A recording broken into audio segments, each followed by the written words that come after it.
하나님의 말씀 받들어 읽겠습니다. 말라기 3장 7절부터 12절입니다.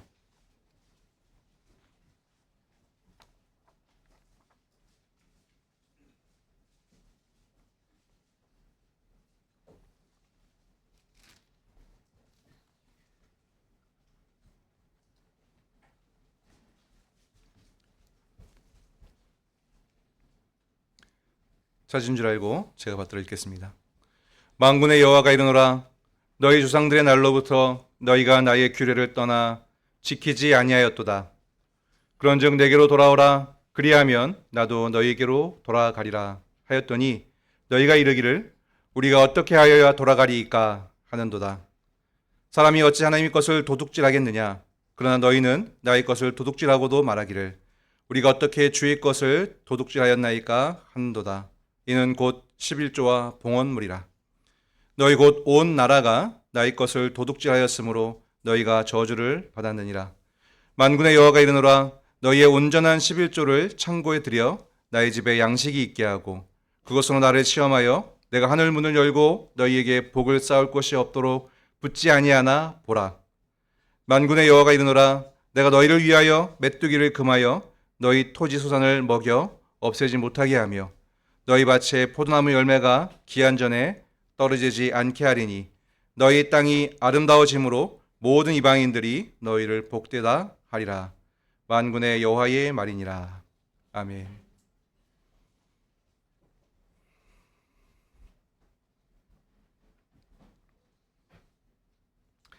말라기서 후반부에 도달했는데요. 말라기서는 전체적으로 보면 특이한 구조를 가지고 있습니다. 여호와의 말씀이 있고 거기에 대한 그 이스라엘의 반응이 이어지는 구조인데요. 여호와는 주로 문제 제기를 합니다. 그리고 그에 대한 이스라엘의 반응을 하나님께서 평가하고 계시거든요. 오늘이 그런 구조로 보면 5번째 정도 되는데 앞에서 하나님께서 여호와께서 이스라엘에게 내가 너희를 사랑하였다 라고 말씀하니 이스라엘이 반문을 하죠. 도대체 하나님 우리를 어떻게 사랑하신 겁니까? 이렇게 반문을 하였습니다. 또 하나님께서 제사장들이 나를 멸시한다. 그러니까 이스라엘이 어떻게 우리가 하나님의 이름을 멸시했습니까? 우리가 하나님을 어떻게 더럽게 하였습니까? 라고 또 반문하였습니다. 또 하나님께서 너희가 거짓을 행하였다 하니까 그게 무슨 말입니까? 어찌 됨입니까? 그런 일 없습니다. 이렇게 답하였죠. 그리고 바로 앞에서 말씀으로는 좀 앞에 있습니다. 2장 17절인데요. 너희가 나를 괴롭게 했다. 말로 나를 괴롭게 했다. 라고 하나님께서 문제를 제기하시니까 이스라엘의 반응은 우리가 어떻게 여호와를 괴롭혔습니까? 라고 반응을 하였습니다. 이런 구조입니다. 오늘 말씀도 그런 구조 속에서 하나님의 문제 제기와 거기에 대한 이스라엘의 반응을 하나님께서 말씀하고 계시는데요. 이스라엘의 반응은 부정적인 거죠. 하나님께서 사실은 책망하시는 건데. 살다 보면 자기 잘못을 인정하지 않는 사람을 종종 만납니다. 많은 경우는 자기가 잘못한 것을 알고 있는데 스스로도 알고 있는데 인정을 하면 잘못을 인정하면 좀 뭐 피해를 볼까봐 아니면 뭐 금전적인 손해를 볼까봐 난 잘못 안 했다라고 계속 자신의 잘못을 부정하는 그런 경우가 있죠. 우기죠. 그런데 어떤 때는 주변 대부분 사람들이 이거는 잘못한 거 아닙니까? 라고 말을 하고 누가 보더라도 그리고 여러 가지 뭐 객관적인 뭐 증거나 아니면 일의 어떤 사정이나 상황을 봤을 때 분명히 그 사람의 잘못이 맞는데 그 사람이 잘못하지 않았다라고 우기는 경우도 있습니다. 그때 보면 본인은 잘못하지 않았다고 스스로 철석같이 믿고 있는 경우가 있어요. 아무리 합리적인 합당한 설명을 해줘도 본인의 사고에 빠져 있고 또는 본인의 고집에 빠져 있어서 그 설명을 그 설득을 듣지 않으려고 하는 그런 경우도 있죠. 우리나라는 뭐 여야를 막론하고 정치인들이 그런 모습을 많이 보이는 것 같아요. 뉴스나 이런 걸 보면 뭐 시사 토론 이런 거 종종 보면 그런 모습을 보게 되죠. 말라기서에는 이스라엘의 그런 정말 꽉 막힌 모습, 잘못을 인정하지 않는 그런 모습을 하나님께서 이런 방식으로 계속 들추어내십니다. 이스라엘은 스스로 어느 정도 문제가 있음을 알면서도 인정하지 않는 경우도 있고, 사실은 대부분의 경우는 자신의 잘못을 깨닫지조차 못하는 상황 가운데서 하나님께서는 계속 반복해서 문제제기를 하는 거죠. 그래서 이스라엘이 얼마나 변함없이 악한지, 완악한지, 그리고 얼마나 무지한지를 하나님께서 고발하고 계시는 것이 하박국서인데요. 오늘도 그런 맥락 가운데 하나님의 한 문제제기가 있습니다. 다섯 번째로 말씀을 드렸죠. 오늘 본문 7절에 하나님께서 이스라엘 백성들에게 나의 규례를 떠나 너희가 지키지 않았다, 이렇게 책망하십니다. 평가하십니다. 그러니 이제는 내게로 돌아오라 라고 또 권고하시기도 하시죠. 거기에 대한 이스라엘의 응답이 무엇입니까? 7절 하반절에 우리가 어떻게 하여야 돌아가겠습니까? 라고 답을 합니다. 그냥 우리말로 이렇게 딱 돼 있는 걸 보면 알겠습니다 하나님, 그러면은 어떻게 하면 돌아가겠습니까? 라고 답을 구하는 것처럼 이제 보이지만 실은 그렇지 않습니다. 하박국서의 전체적인 흐름도 그렇고 오늘 본문도 사실은 보면 하나님, 여호와 하나님께서 하나님의 규례를 지키지 않았다고 책망하시고 이제 규례를 지켜서 나에게로 돌아오라고 말씀하시는데 무슨 말인지 모르겠습니다. 하나님, 우리는 하나님의 규례를 잘 지켰습니다. 잘 지킨 것 같거든요. 그래서 하나님께서 지금 너희가 규례를 안 지켰다라고 하시는 말씀이 무슨 말씀인지 잘 모르겠습니다. 그래서 하나님께서 나에게 돌아오라 라고 말씀하시는데 우리가 어떻게 돌아가야 될지 모르겠습니다 라고 답을 하는 것입니다. 사실은 억울해하면서 하나님께 따지는 거예요. 억울해하면서. 이 이스라엘의 반응을 평가하기 전에 먼저 하나님의 그 말씀, 이스라엘을 향한 그 말씀 속에서 나의 규례를 지켜라. 그리하면 너희가 내게로 돌아오는 것이라 라고 말씀하신 하나님의 이 음성에 우리가 먼저 귀를 기울였으면 합니다.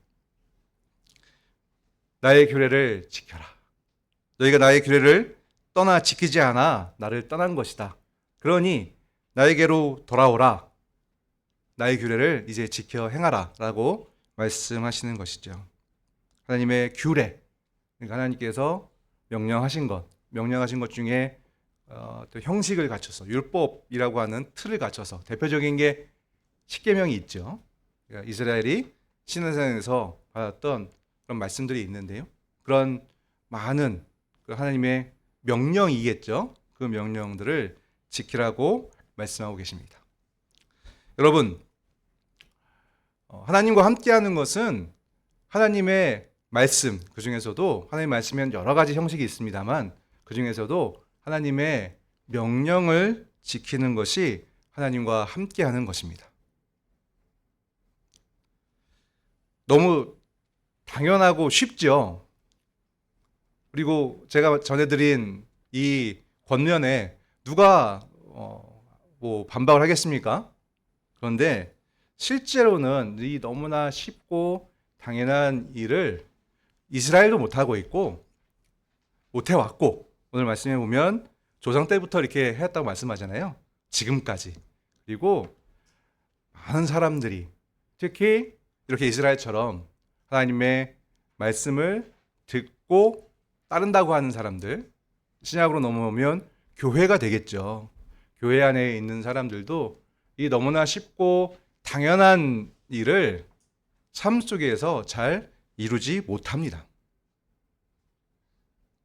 여러분은 언제 하나님께서 여러분과 함께 하신다라고 느끼십니까? 여러분은 언제 하나님을 믿는 사람으로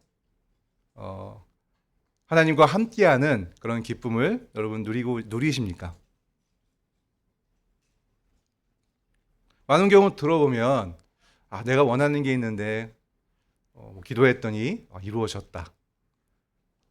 내 상황이 오늘 아침에 설교 때도 그런 교훈을 들었습니다만 내 상황이 내가 원하는 혹은 그 세상의 기준에 비추어 봤을 때 상당히 수준 높고 평안한 그런 상황에 있다 라고 했을 때 내가 바라는 것들이 잘 이루어진다 라고 했을 때 하나님이 나와 함께 해주시는구나, 하나님께서 나를 돌봐주시는구나, 하나님께서 나의 앞길을 이끌어 주시는구나, 이렇게 쉽게 생각하는 경우가 많습니다. 근데 여러분, 오늘 말씀에서 하나님께서 분명히 우리에게 표현해 주시고 알려주고 계시죠. 하나님과 함께하는 상황, 하나님과 가까이 하는 상황, 하나님께로 돌아가는 그 상황은 하나님의 명령을 지키는 상황입니다. 하나님의 말씀을 따르는 상황입니다. 성경 66권에 하나님의 모든 말씀들, 명령들이 담겨 있습니다. 그 하나님의 말씀들이 내 기억에 항상 자리하고 있고 아침에 눈을 떠서 일어나서 생활하고 잠들 때까지 그 말씀들이 항상 기준이 되어서 지침이 되어서 방향타가 되어서 그 말씀을 귀하게 여기면서 그것을 따라가며 따라 사는 그런 상황에 있을 때 우리는 확신할 수 있습니다. 내가 하나님과 함께하고 있구나. 하나님께서 나와 함께하여 주고 계시는구나. 그랬을 때 사람의 판단으로 어렵고 힘들고 고단한, 때로는 고난이라 말할 정도로 굉장히 힘든 그런 상황에 놓여 있다고 할지라도 우리는 의심하지 않아도 됩니다. 그때도 하나님께서 우리와 함께 해주고 계신 것입니다. 내가 하나님의 명령을 따랐기 때문에, 하나님의 말씀을 따랐기 때문에, 대표적으로 오늘 이제 그 예가 하나 나오는데 잠시 후 살펴보겠습니다만, 우리는 복음을 알고 있죠. 하나님의 명령 중에, 하나님의 교훈 중에 우리가 죄인이어서 그 죄로부터 벗어나야 하는데 그러기 위해서는 너에게 구원자가 필요하다. 인간으로는 안 되고 하나님 자신이 오직 은혜로 너의 구원자가 되어줬으니 그분을 따르라 라는 게 하나님의 명령이잖아요. 그렇죠? 오직 그분을 의지하여서 하나님 나라의 백성이 됨을 확인하라 라는 것이 하나님의 뜻입니다. 그것을 항상 생각하며 살아가는 것, 그게 하나님의 명령과 또 규례를 따르는, 넓게 보면 일이라고 볼 수 있겠죠. 그랬을 때 그것으로 말미암아 세상에서 좀 어떤 때는 따돌림을 당하고 많은 무리와 어울리지 못하고 그것 때문에 사람들의 비난 혹은 놀림을 당하고 그것 때문에 불편해지고 복음 때문에 세상에서 좀 힘든 일을 겪는다고 해도 하나님 어디 계신 것입니까? 하나님 저와 함께 하시는 거 맞습니까? 이렇게 하나님께 원망할, 따질 그럴 일이 아니라 하나님이 내가 지금 하나님의 말씀을 따르고 있는 이 상황, 이 자체가 하나님께서 나와 함께 해주시는구나 라고 확신하는 것이 지혜로운 일입니다. 거꾸로 모든 면에서 다 잘 돼요. 사람들이 부러워할 만한 그런 상황이에요.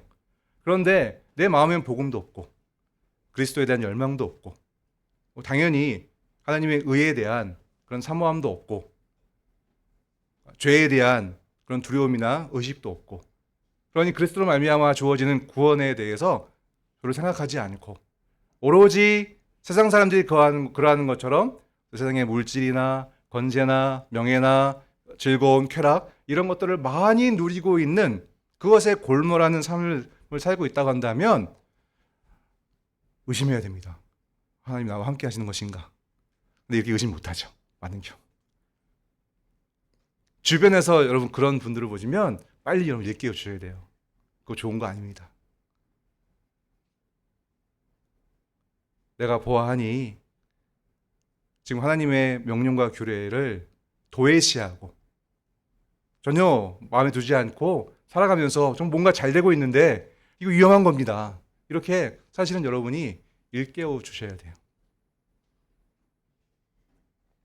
근데 잘 일깨움을 못 받죠. 이스라엘이 그렇고 사실은 사람의 무지함이 그렇습니다.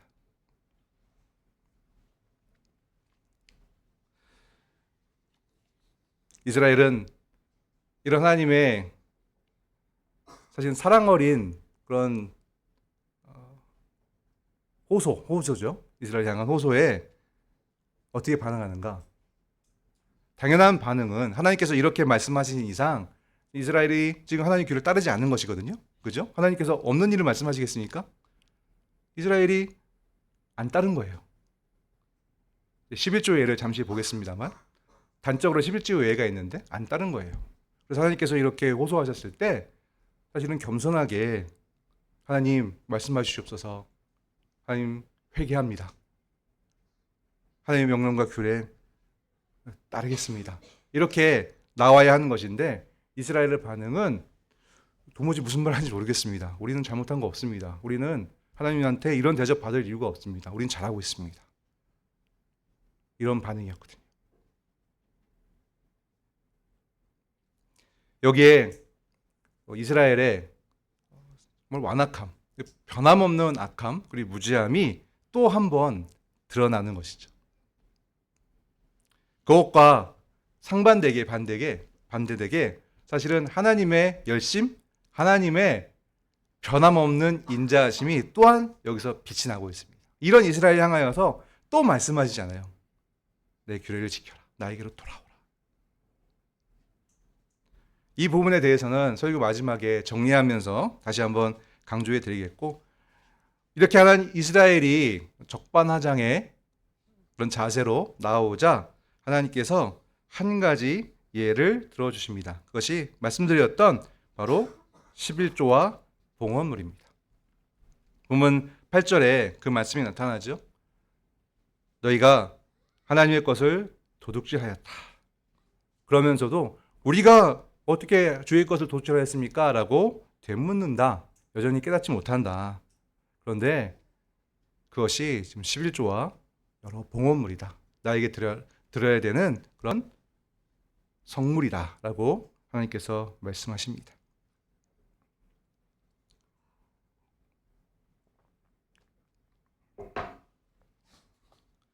11조죠.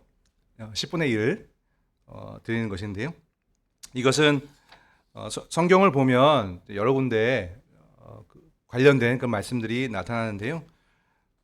이스라엘과 관련하여서 주되게 나타나는 것은 아마 레위기 말씀과 또 신명기 말씀일 것입니다. 이 두 구절만 잠깐 찾아보겠습니다. 먼저 레위기 27장 3절을 보죠.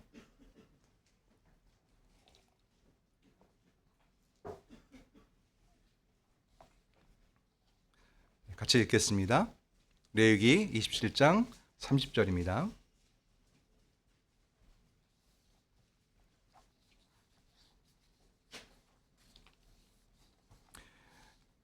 그리고 시작. 그리고 그 땅의 10분의 1 곧 그 땅의 곡식이나 나무 열매는 그 10분의 1은 여호와의 것이니 여호와의 성물이라. 아멘. 신명기 말씀 하나 찾아보겠습니다. 신명기 14장 22절입니다.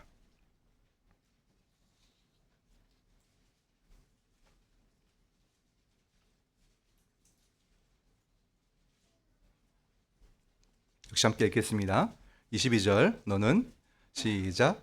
너는 마땅히 매년 토지 소산의 11조를 드릴 것이며 내 하나님 여호와 앞 곧 여호와께서 그의 이름을 두시려고 택하신 곳에서 내 곡식과 포도주와 기름의 11조를 먹으며 또 내 소와 양의 처음 난 것을 먹고 내 하나님 여호와 경외하기를 항상 배울 것이니라. 아멘. 이렇게 명령, 규례죠. 명령, 규례 형식으로 이스라엘에게 율법의 형식으로 주어진 부분을 우리가 찾아보았습니다. 그러니까 율법입니다. 이스라엘에게 있어서는 하나님께서 명령하신 법이죠. 마땅히 따라야 되는, 지켜야 되는 일입니다. 그러면 이스라엘만 지켜야 되는 일인가? 근데 성경을 보면 꼭 그렇지만은 않습니다. 우리가 보통 10계명 하면 이제 도덕법이라고 하여서 이스라엘을 넘어서서 모든 사람들을 향한 하나님의 뜻, 하나님의 명령을 우리가 받을 수 있는데요.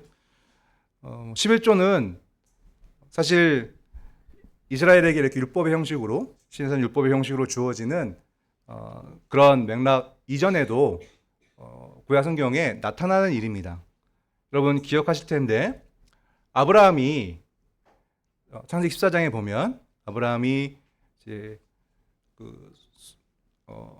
사해 주변에 있는 5나라와 또 엘람 동맹국이 다투는 와중에 롯이 끌려가잖아요. 그래서 자신의 수하 군사들 318명을 데리고 가서 롯을 구출해 왔을 때 멜기세덱이 그를 맞이하죠. 그때 멜기세덱에게 드렸던 것이 바로 11조의 내용입니다. 10분의 1을 드리는 일이 나타났죠.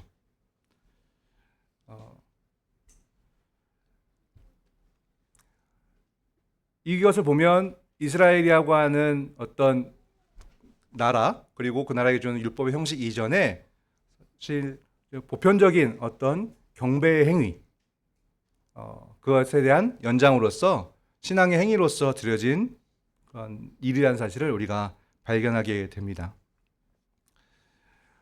여러 가지 어떤 고대의 그런 문헌들을 보면 모든 대부분의 어떤 나라나 그런 곳에서 어떤 종교적인 어떤 행위를 할 때 소산의 소출의 10분의 1을 드린다거나 혹은 국가나 어떤 속한 어떤 집단의 책임과 의무를 다할 때 또 마찬가지로 10분의 1을 그런 드리는 일들이 흔하게 있었다고 많은 그런 문헌들이 증언하고 있습니다. 그래서 어떤 사람들은 성경도 어떤 다른 어떤 종교와 다를 바가 없어서 역사 속에 여러 나라에 여러 지역에 있었던 그런 행위들을 반영하여서 이렇게 신앙의 행위로 들어간 것에 불과하다라고 평가하기도 하는데요. 저는 오히려 이렇게 하나님께서 이스라엘에게 율법을 주시기도 하였고 또 그 전에 이미 아브라함이라고 하는 경건한 자의 어떤 신앙 행위에서 또 드러나는 것처럼 하나님께서 우리가 읽었던 말씀 속에서 분명히 드러나는 것처럼 모든 것을 주시는 그런 분으로서 마땅히 그 하나님을 경외할 때 자신의 모든 소유가 하나님께 받은 것인 줄 알아 그 중에 적당한 것을 하나님께서 정하신 그런 적당한 부분들 10분의 1이죠. 적당한 부분을 하나님께서 드리는 그 마음을 사람들에게 심어주셨다고 저는 생각을 합니다. 그러니까 양심의 영역인 것이죠. 그게 보편적인 사람들의 마음에 담겨 있어서 하나님을 모른다고 할지라도 구체적인 하나님의 말씀이 없다고 할지라도 어떤 역사를 이루어가면서 문화와 사회를 이루어가면서 그러한 양심의 작용으로 그런 비슷한 결과물이 나타났다라고 생각을 합니다. 그러니까 우리는 이스라엘에게만 이것이 주어진 것이 아니라 하나님께서 우리 모든 사람들에게 마땅히 마음 가운데 심어주신 그런 하나님을 경외하는 마음에서 우러나는 기본적인 신앙 행위라는 사실을 우리가 기억할 필요가 있습니다. 그래서 구약 성경을 쭉 읽다 보면요, 이스라엘이 잘 될 때, 그러니까 개혁하고 하나님께서 기뻐하시는 그런 일을 이룰 때에 그 결과로서 11조를 드리는 일들이 종종 나타납니다. 예를 들어서 아모스 4장 같은 데 보면 아모스 선지자의 그런 영도 아래 이끌 아래 계획을 이루면서 그들이 11조를 드렸던 일이 기록이 되어 있고요. 느헤미야 10장에도 또 유사한 일이 기록이 되어 있습니다. 이렇게 부흥과 개혁의 시기에 11조를 드렸던 사실을 우리가 알 수 있죠. 그리고 신약성경을 읽어보면 좀 부정적인 상황이 나오긴 하는데 그대로 이러한 일들이 신앙행위로 이어져서 예수님 당시에도 11조를 드리는 일이 있다는 사실을 우리가 발견하게 되죠. 그래서 마태복음이나 누가복음 이런 데 읽어보면 마태복음 23장, 누가복음 11장 이런 데 읽어보면 성전에서 세리와 바리새인들이 이제 서로의 어떤 권위 혹은 서로의 어떤 공로를 자랑하는 그런 부분에서 기도와 함께 11조를 드린 것을 자랑하는 그런 모습이 나타나기도 합니다. 이처럼 10분의 1을 하나님께 드리는 행위는 하나님께서 명령하시기도 하셨고 이스라엘에게 명령하시기 이전에 사람들의 마음에 심어주셔서 보편적으로 행해진 그런 일로서 마땅한 일이라 볼 수 있겠습니다. 그리고 그렇게 하도록 하신 목적은 그 모든 소유와 모두 우리가 누리고 있는 것들이 다 하나님께로부터 온 것임을 잊지 않게 하고 오직 하나님을 경외하도록 하시기 위해서 이런 마음을 심으셨다는 사실을 우리가 배울 수 있습니다. 사랑하는 성도 여러분, 이것은 이 명령을 따르는 것은 사실은 복 그 자체입니다. 제가 설교 초대에 말씀드렸잖아요. 하나님의 명령을, 하나님의 규례를 따르는 것이 하나님과 함께하고 있는 것이고, 여러분 하나님과 함께하는 것보다 더 복된 일이 어디 있겠습니까? 그죠? 그 중에 하나님께서 지금 예로 들고 있는 그런 규례가 바로 11조입니다. 10분의 1을 하나님께 드리는 것이죠. 우리의 소유가, 우리의 모든 누리고 있는 것들이 다 하나님께로부터 왔다는 사실을 기억하도록 하는 행위이자 그 하나님을 경배하는 행위로서 우리가 얼마나 복된 상황에 있는지를 늘 잊지 않도록 하시는 사실은 하나님의 은혜의 한 가지 수단이기도 합니다. 그러므로 이것을 이 지상의 교회가 받아서 하나님께 드리는 것, 그것은 너무나 마땅한 일입니다. 누군가가 교회가 왜 11조를 드려야 됩니까? 라고 묻는다고 한다면 제가 여러분께 드린 이 말씀을 정리하여서 드리면 됩니다. 실제로 이런 현대의 어떤 많은 그런 교인들이 그런 질문을 하거든요. 굳이 왜 11조를 드릴 필요가 있겠습니까? 이런 말들을 하거든요. 그런데 성경의 가르침은, 하나님의 뜻은 우리에게 주어진 소유의 10분의 1을 하나님께 드리는 것은 우리의 즐거움이자 우리가 누릴 수 있는 가장 큰 복이라는 사실을 우리에게 분명히 전해주고 있습니다. 그래서 여러분, 어릴 때부터 이 사실을 우리 사랑하는 자녀들에게 가르쳐야 합니다. 좀 때로는 번거로울 수도 있고 또 생각을 많이 해야 돼서 실제로 실행하는데 쉽지는 않을 수도 있는데요. 여러분, 어릴 때부터 자신이 누리고 있는 그런 모든 소유가 하나님으로부터 주어진 것이라는 사실을 끊임없이 가르치면서 자신에게 주어진 것이 작은 것이라고 할지라도 그 10분의 1을 미리 떼어놓는 것, 그것을 훈련시켜야 합니다.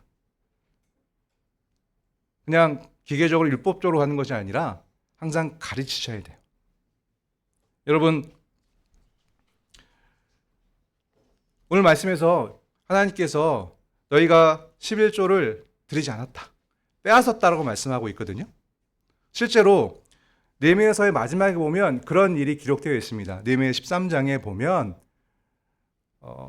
이스라엘이 11조를 드리지 않아서 레위인들이 11조로 말미암아 주어지는 그런 생활비가 없음으로 말미암아 자기를 떠나는 그런 일이 기록이 되어 있어요. 그리고 오늘 본문에도 나타나고 있습니다만 11조가 모여드려야 하는 거룩한 곳, 그 성전의 거룩한 곳에 도비아라고 하는 불법적인 사람이 자리하고 있는 일까지도 나타나게 됩니다. 그만큼 이스라엘이 얼마나 하나님의 명령과 규례에 대해서 안이하게 생각했는지를 우리가 말씀을 통해 확인하게 되죠. 그런데 이것과는 또 다른 상황도 있습니다. 아까 아모스의 예를 들어드렸는데요. 아모스 5장에 보면 어떤 일도 있냐면 이 이스라엘이 아모스의 교훈에 따라 그런 건지 모르겠지만 실제로 11조를 잘 드린 일이 기록되어 있습니다. 그런데 하나님께서 그걸 받지 않으세요. 기뻐하지 않으세요. 왜냐하면 아모스 5장 23절과 24절에 하나님께서 이렇게 말씀하십니다. 너희가 내게 번제나 소제를 드릴지라도 내가 받지 아니할 것이요 너희 살진 희생의 화목제가도 내가 돌아보지 아니하리라. 내 노랫소리를 내 앞에서 그칠지어다. 내 비파 소리도 내가 듣지 아니하리라. 오직 정의를 물같이 공의를 마르지 않는 강같이 흐르게 할지어다. 그러니까 이 말씀을 미루어서 짐작해 보면 이때 이스라엘이 11조를 형식적으로 드렸는데 개혁을 했는데 그런데 다른 부분에 있어서 의롭지 못하고 악했던 것이에요. 아까 말씀드렸죠. 복음서에서 11조를 드릴 것을 자랑하는, 기도를 큰 소리로 하는 것을 자랑하는 그런 바리새인들의 얘기를 말씀드렸잖아요. 그러니까 여러분 그냥 형식적으로 10분의 1을 딱 띄워서 종교적인 의식으로 행하는 것이 아니라 하나님의 말씀을 따라 올바른 신앙심을 가지고 그 신앙심의 결과로서 마땅히 해야 될 일을 하는 그런 가르침을 우리 자녀들에게 베풀어야 합니다.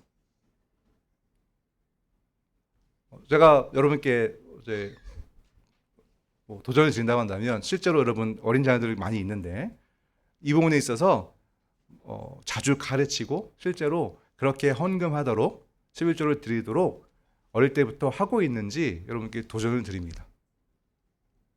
굉장히 많이 신경을 써야 되는 일이거든요. 용돈 줄 때 항상 그 부분을 따져야 할 것이고요.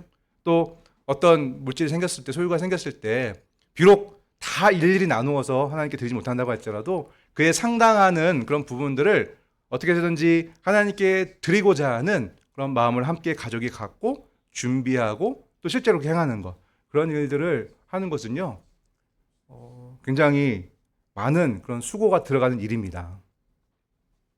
근데 말씀드렸죠? 그렇게 하나님의 명령과 규례를 따라 살아갈 때 그때 하나님이 여러분과 함께 하시는 겁니다. 오늘 하나님께서 굉장히 놀라운 장담을 하시거든요. 오늘 본문 9절에 나를 시험하여 보라고 그래요. 나를 시험하여 보라. 한번 해봐라. 너의 온전한 11조를 창고에 들여 나의 집에 양식 있게 해라. 그것으로 나를 시험하여 봐라. 그러면 내가 하늘문을 열고 너희에게 복을 쌓을 곳을 없도록 붙지 아니하나 보라. 여러분, 하나님이 살아계신 하나님인 걸 믿으시죠? 진리 하나님인 걸 믿으시죠? 모든 만물을 창조하시고 자신의 뜻과 의지대로 다스리시는 분인 걸 믿으시죠? 그분께서 이렇게 장담하시는 일이에요. 이 명령과 규례를 너희가 따라서 살아보라. 그로 말미암아 내가 너희에게 베풀어지는 그 은혜가 얼마나 충만한지 그것을 확인해 보라. 그러면서 10절에 너의 소유가 그것을 드릴 만큼 풍성하게 하겠다고 약속하죠. 메뚜기와 같은 그런 소산을 가로막는 그런 것을 하나님께서 막아주실 것이고, 그리고 포도나무의 열매가 기한 전에 떨어지는 일이 없는, 그러니까 소출이 풍성하게 일어나는 그런 일을 맛보게 될 것이라고 말씀합니다. 물론 이것은 하나님께서 상징적이고 또 이스라엘의 상황에 맞춰서 주신 말씀입니다. 이렇게 물질적인 풍요를 주시겠다는 말씀은 아닙니다.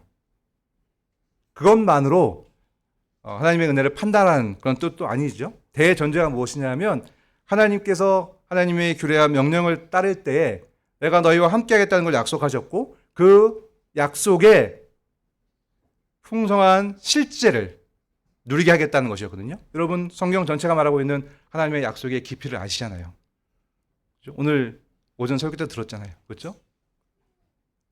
우리에게 정작 지금 필요한 것은 무엇입니까? 정말로 필요한 것은 무엇입니까?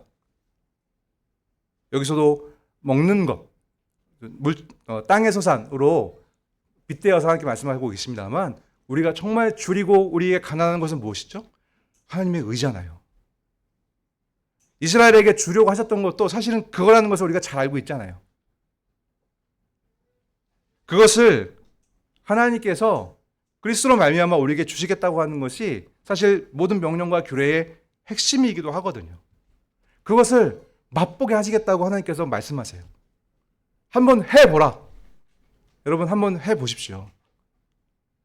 단지 11조를 드린 것이 아니라 여러분의 모든 소유가 나의 것이 아니라 하나님께서 주신 것이고 그것을 하나님의 뜻대로 하나님께서 드리기도 하고 그리고 하나님께서 그리스도로 말미암아 회복해 주신 하나님의 의로 말미암아 풍성히 사용할 때 그것을 내려보낼 때 여러분 마음 가운데 어떤 위로와 평안이 주어지는지 맛보십시오. 하나님께서 그 일을 할 때 어떤 정말 놀라운 일들을 덧붙여 주시는지를 경험해 보십시오. 그런데 안 하면 맛볼 수가 없는 거죠. 경험할 수 없는 거죠. 늘 그 자리인 것입니다. 이스라엘이 어쩌면 그것이 반복된 그런 역사를 가지고 있다라고도 할 수 있겠습니다. 사랑하는 성도 여러분, 비단 11조뿐만이 아니라 11조는 가장 핵심적이고 중요한 일이긴 하죠. 우리가 얼마나 착각을 많이 합니까? 지금 내가 누리고 있는 거, 내가 하고 있는 거, 내 모든 자질, 이거 다 내가 한 거다. 내가 이룬 거다. 내가 노력했다. 혹은 내 부모님이 주셨다. 우리 가족의 것이다. 이런 생각들. 얼마나 허망하면서도 잘못된 생각입니까? 하나님이 주신 거거든요. 하나님 것이에요. 세상에서 가장 큰 착각은 내가 열심히 벌어서 내가 얻은, 요즘은 다 돈이죠. 그 수입, 그것은 다 내 것이다 라고 생각하는 것. 그것이 가장 큰 착각입니다. 그 착각 때문에 더욱더 자기 자신을 의지하게 되는 거예요. 더욱더 물질을 쫓게 되는 거예요. 말씀 앞에 용맹해지지 못하는 거예요. 말씀을 따라, 하나님의 명령을 따라 그 물질들을 기쁘게 사용하지 못하는 거예요. 점점 더 그 물질을 의지하고 나 자신을 의지하는 잘못된 수레바퀴에 빠지게 되는 것입니다. 거기로부터 실제적으로 빠져나오셔야 돼요. 그리고 빠져나오는 방법은 11조를 하나님께 구체적으로 드리는 것이요. 온 가정이 그것을 위해서 함께 계획하고 사고하는 일입니다. 여러분, 특히 자녀들과 함께 실제적으로 이스라엘 사람들이 많이 그런다고 하잖아요. 이스라엘 사람들이 그 가정의 모든 그런 수입 내역을 다 자녀들, 어린 자녀들에게 다 공개하고 그것에 맞춰서 어떻게 살아야 할지를 가족회의를 통해서 다 정한다고 하더라고요. 그게 어릴 때 교육이래요. 경제적인 교육이라고 하더라고요. 그것과는 좀 결이 다르겠습니다만 어릴 때부터 이건 부끄러운 일이 아닙니다. 하나님께서 여러분께 주신 여러분께 맞게 주신 그런 여러분을 사랑하셔서 주신 하나님께 주신 은혜들이에요. 하나님의 지혜로 따라 각각 맞게 주신 거거든요. 정직하게 여러분 수고하셨으면. 많고 적음은 그건 문제가 아닙니다. 한 가정에 하나님께서 이만큼을 주셨을 때 우리가 이것을 어떻게 하나님께 드리고 그 나머지를 하나님의 뜻에 맞게 우리가 어떻게 사용하자라는 것을 자녀들과 함께 실제로 대화를 나누셔야 합니다. 그런 시간이 있으셔야 합니다. 그래야 하나님을 실제적으로 자녀들이 경외하게 되는 거예요. 이런 일을 하지 않고 그냥 교회에 보내니까 교회에서 말씀 배우고 주일에 설교 듣고 이렇게 하면 신앙이 자라겠다. 이거는 너무 아니한 생각입니다. 헌금을 드리는 이 대표적인 예 하나만 말씀드렸습니다만 기도 생활도 마찬가지고요. 성경을 읽는 그런 생활도 마찬가지고요. 하나님의 의를 실천하는 그 일도 마찬가지고요. 그것을 가정에서 자녀들과 함께 또 부부가 함께 깊게 논의하는 그런 시간들이 자주 있어야 할 것입니다. 말씀을 마치면서 아까 제가 설교 초반부에 설교 말미에 강조하겠다는 부분들을 잠깐 강조해드리고 말씀 마치려고 합니다. 전적인 구조를 보면 하나님께서 끊임없이 이스라엘의 완악함을 들추어내면서 너희가 이렇게 완악하다. 너희가 이렇게 무지하다라는 것을 강조하는 것이 말라기의 말씀입니다. 오늘 말씀도 그런 맥락 가운데 주어졌습니다. 너희는 나의 규례를 지킨다라고 했으나 봐라, 도무지 지키고 있지 않다. 오늘날 우리에게도 주어지는 말씀입니다. 도무지 주어지고 너희가 지켜주고 않다. 이렇게 말씀하시는 건데요. 하나님께서 그런데 여러분 책망하거나 꾸짖는 뭐 그런 부분은 당연히 있겠습니다만, 근데 여기서 우리는 하나님의 사랑을 발견해야 됩니다. 오늘 말씀에서 너희 조상 때부터라고 했어요. 조상 때부터 너희가 변함없이 나의 규례를 떠나 지키지 아니하였다. 그런즉 내게로 돌아오라 말씀하시거든요. 돌아오라. 그러니까 도무지 못 참겠다가 아니고 이제는 끝났다가 아니고 돌아오라 해요. 이스라엘의 완악함에 비교하여서 하나님이 사랑과 인자하심이 얼마나 깊고 놀라운지를 우리에게 전해주고 있습니다. 사랑하는 성도 여러분, 이 말씀을 듣고 돌아서면, 회개하면 하나님의 인자하심을 만나게 되는 것이에요. 아무리 늦어도, 아무리 오래돼도, 아무리 많은 악들이 쌓여 있다고 할지라도, 세상에서는 저런 손가락질하는 저런 뒤도 돌아보기 싫은 사람, 이런 평가를 받는다고 할지라도 이 하나님의 인자한 말씀을 듣고 마음이 돌이키는 그 순간 새로운 세상이 열리게 되는 것입니다. 하나님을 만나게 되는 것이에요. 그러니 혹시 현상교회 가운데 여전히 하나님의 말씀을 듣고도 그냥 튕겨내고 단단한 마음으로 마음속에 담지 못하는, 단단한 무엇으로 가득 차 있어서 담아내지 못하는 그런 분들이 계신다고 한다면 하나님의 자비로운 음성에 이제 마음을 여십시오. 그때 여러분은 진정 하나님의 변함없는 사랑을 맛보게 되실 것입니다. 하나님께서 이스라엘을 이렇게 대하시는 것은 오로지 하나님의 언약 때문이거든요. 하나님께서 약속하셨기에, 다윗에게 약속하셨기에 이렇게 이스라엘에게 끝까지 사랑을 베푸시는 것이에요.